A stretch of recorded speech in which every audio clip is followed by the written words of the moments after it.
Hello friends, नमस्कार, good evening, शुभ संध्या। एक बार फिर से आप सभी का हार्दिक स्वागत और हार्दिक अभिनंदन है। उम्मीद है कि आप लोग अच्छे से होंगे और आपकी तैयारी, आपकी पढ़ाई प्रॉपर चल रही होगी।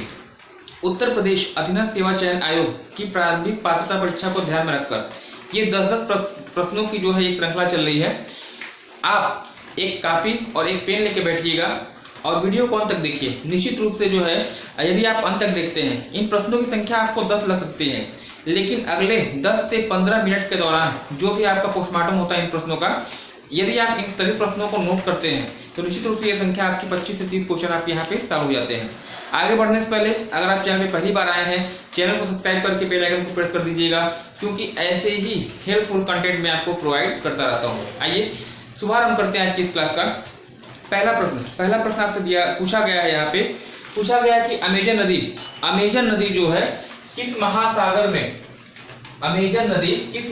में अपना जल प्रवाहित करती है, या ऐसे आप कह सकते हैं कि अमेजन नदी किस महासागर में अपना मुहाना बनाती है ना। अमेजन नदी की बात करिएगा, अमेजन नदी विश्व की सबसे चौड़ी नदी है, या कहिए कि विश्व की सर्वाधिक जल ग्रहण क्षमता वाली नदी है।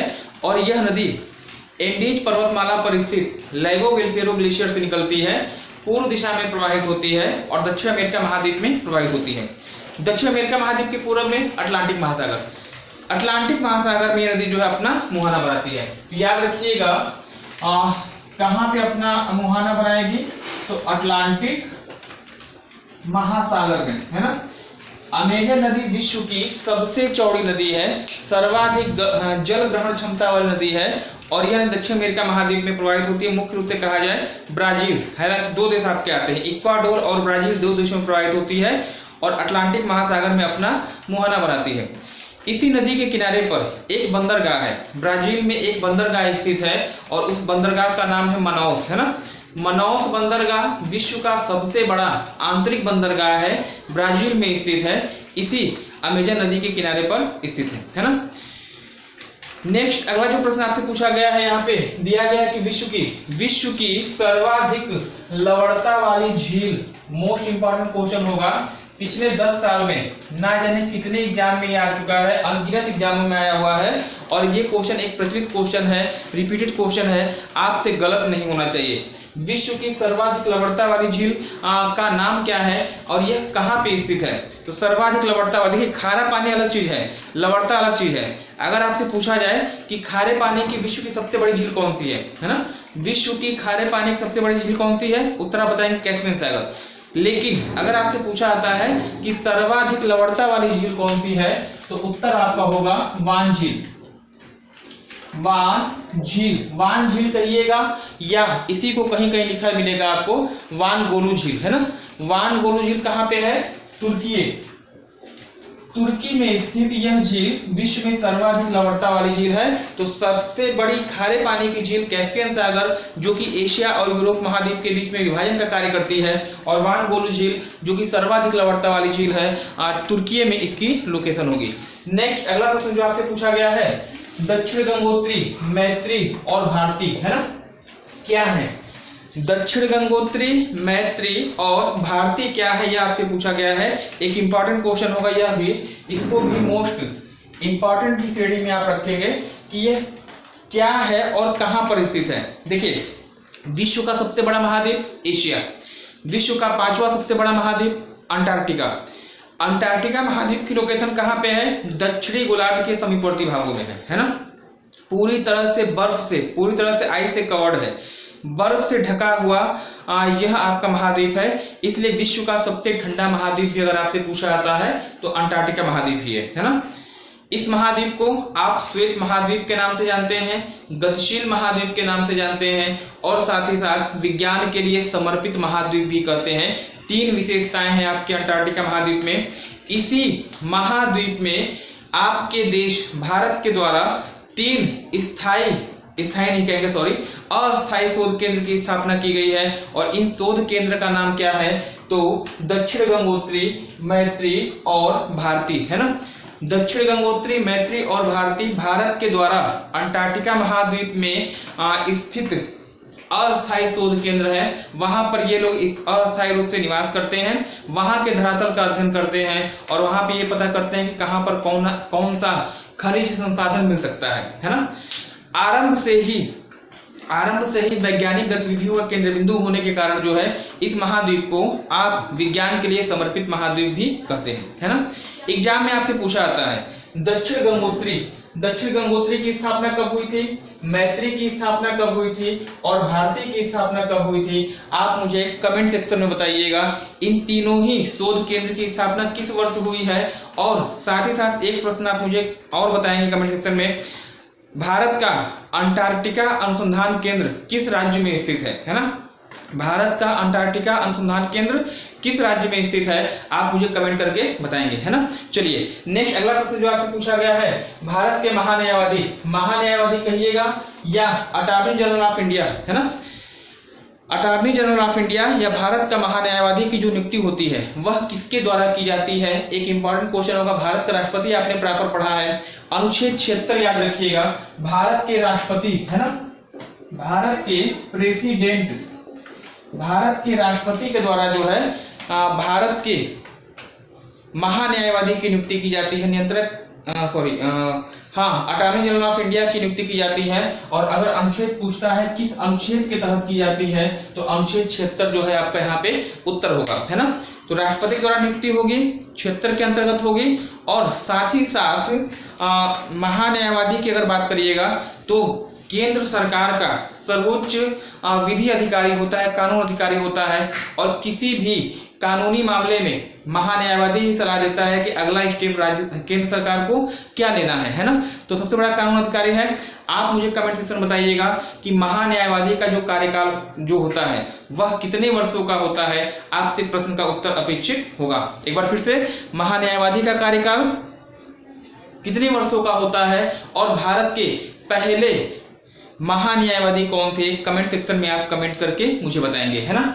चलिए इसके बाद दिया गया है विवाह विच्छेद, संविधान से लिया गया क्वेश्चन। विवाह विच्छेद जो है किस सूची का विषय है, किस सूची का विषय है आपसे पूछा है। भारतीय संविधान की 7वीं अनुसूची जिसमें 3 तरह की सूचियों का उल्लेख मिलता है, संघ सूची, राज्य सूची और समवर्ती सूची, है ना। संघ सूची यानी राष्ट्रीय महत्व के विषय, ऐसी सूची जिसमें राष्ट्रीय महत्व के विषयों को शामिल किया गया है, जिस पर कानून बनाने का अधिकार केवल और केवल आपका होता है, किसका, तो आप बताते हैं केंद्र सरकार का। राज्य सूची राज्य स्तर के महत्व के विषय जिसपे केवल और केवल कानून बनाने का अधिकार केवल राज्य सरकारों को होता है, ये आपके राज्य सूची में आएंगे। और ऐसे समवर्ती सूची नाम से ही स्पष्ट है, सम मतलब ऐसे विषय जो केंद्र स्तर पर भी महत्वपूर्ण है और राज्य स्तर पर भी महत्वपूर्ण है, दोनों दृष्टि से महत्वपूर्ण है और इन विषयों पे दोनों ही सरकारें कानून बना सकती हैं, इनको समवर्ती सूची में रखा गया है ना। लेकिन मतभेद होने की स्थिति में, अंतिम स्थिति में क्या होता है, जो केंद्र सरकार का नियम होता है वो ज्यादा प्रभावी होता है। तो 3 प्रकार की सूचियों का उल्लेख मिलता है। संघ सूची में वर्तमान में 100 विषय हैं, राज्य सूची में 66 विषय हैं और वही अगर समवर्ती सूची की बात करिएगा तो टोटल आपके 52 विषय हैं, है ना। पूछा गया है विवाह विच्छेद जो है वह किस सूची का विषय है, उत्तर आपका क्या हो जाएगा बता दीजिएगा, समवर्ती सूची, है ना। समवर्ती सूची मतलब एक ऐसा विषय, सेंसिटिव विषय जिसपे केंद्र सरकार और राज्य सरकार यह दोनों ही सरकारें नियम और कानून बनाती हैं। जो आपका विवाद की स्थिति रहेगी तो केंद्र सरकार का नियम ज्यादा प्रभावी होगा, है ना। चलिए इसके अलावा देखिए शिक्षा हो गया, वन हो गया, वन्य जीव संरक्षण हो गया, मापतौल हो गया, आर्थिक नियोजन हो गया, ये कुछ ऐसे विषय हैं जो कि समवर्ती सूची के अधीन आपके आते हैं, है ना। चलिए नेक्स्ट अगला प्रश्न जो आपसे पूछा गया है, वर्तमान समय में भारतीय संविधान में कुल कितने मौलिक कर्तव्य हैं। प्रेजेंट की बात कर रहे हैं, कंफ्यूजन क्रिएट करने वाला क्वेश्चन होगा। मौलिक अधिकार, मौलिक कर्तव्य दोनों अलग अलग चीजें हैं। मौलिक कर्तव्य की यहाँ पे बात हो रही है कि मौलिक कर्तव्य वर्तमान में आज की डेट में कितने मौलिक कर्तव्य हैं। 42वां अमेंडमेंट आपका होता है, भाग 4 क जोड़ा जाता है संविधान में, अनुच्छेद 51 क जोड़ा जाता है, 10 मूल कर्तव्य को शामिल किया गया था। और वहीं 86वां अमेंडमेंट आपका होता है और एक मूल कर्तव्य आपका और शामिल किया जाता है, 10 + 1 यानी वर्तमान की अगर बात करिएगा तो कितने हैं, 11, है ना। आज की डेट में कितने मूल कर्तव्य हैं, 11 मूल कर्तव्य हैं, याद रखिएगा। मूल संविधान में कितने मूल कर्तव्य थे? 0 आपको बताया था। शायद ये क्वेश्चन मैंने आपसे पहले भी एग्जाम में पूछा था, है ना। चलिए, केंद्रीय पर्यावरण एवं अभियांत्रिकी संस्थान, मोस्ट इंपॉर्टेंट क्वेश्चन होगा। 60 फॉर्म में इसी को आप कहते हैं नीरी, है ना। 60 फॉर्म में इसी को नीरी कहा जाता है। केंद्रीय पर्यावरण अभियांत्रिकी संस्थान, पर्यावरण का पेपर हो और यह क्वेश्चन ना पूछा जाए संभव ही नहीं है। रिपीट क्वेश्चन है, कहां पर है? न से नीरी याद रखिएगा, न से नागपुर, है ना। न से नीरी याद रखिएगा, न से नागपुर याद रखिएगा। नागपुर महाराष्ट्र राज्य में है और केंद्रीय पर्यावरण अभियांत्रिकी संस्थान का हेडक्वार्टर है यहीं पर, है ना।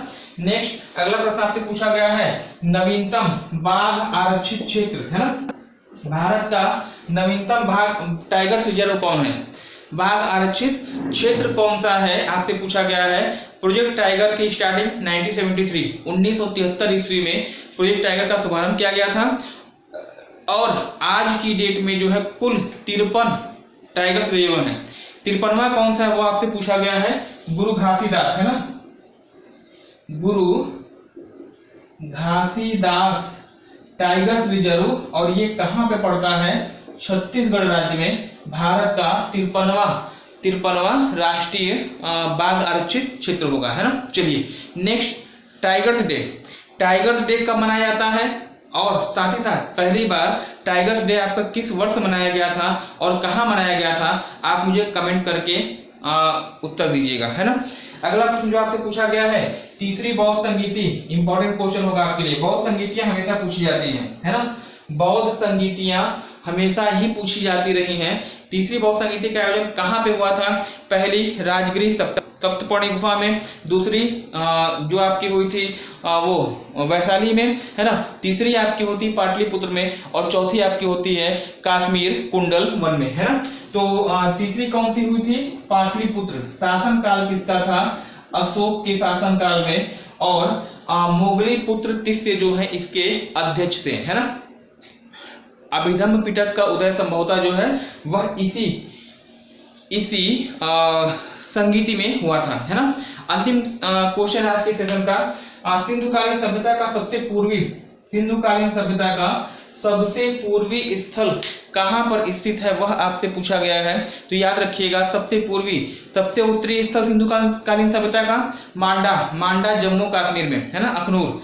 दक्षिणी स्थल दयामाबाद महाराष्ट्र राज्य में, पूर्वी स्थल आलमगीरपुर उत्तर प्रदेश में, और पश्चिमी स्थल जो आपका है सुतकांगडोर बलूचिस्तान पाकिस्तान में है ना। तो चारों पॉइंट्स मैंने आपको बता दिया, एक बार फिर से देखिएगा। उत्तरी स्थल अखनूर मांडा जम्मू कश्मीर, दक्षिणी स्थल आपका जो है दयामाबाद महाराष्ट्र में, पूर्वी स्थल आलमगीरपुर उत्तर प्रदेश में, और पश्चिमी स्थल की बात करिएगा तो आपका सुतकांगडोर बलूचिस्तान पाकिस्तान में है ना। तो यहाँ पूछा क्या गया है, पूर्वी की बात हो रही है, तो पूर्वी स्थल आपका कहाँ पे है?